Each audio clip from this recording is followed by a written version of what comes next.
अरे ये आवाज कैसी है? फौजी जरा अपने पीछे मुड़ के देख।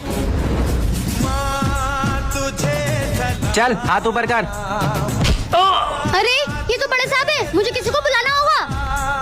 सर! सर! सर! सर! बच्चे कौन है तू और यहाँ क्या कर रहा है? सर, वहाँ पे बड़े साहब को आतंकवादी बहुत बुरी तरह से मार रहे हैं। फौजी तूने हमारे सरदार को मारा था ना? तुम लोगों ने यहाँ पर आकर बहुत बड़ी गलती कर दी।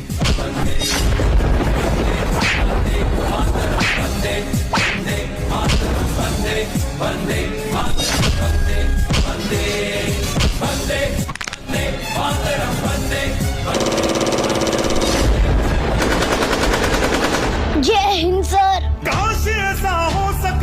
इस शहीद बच्चे के लिए कमेंट में जय हिंद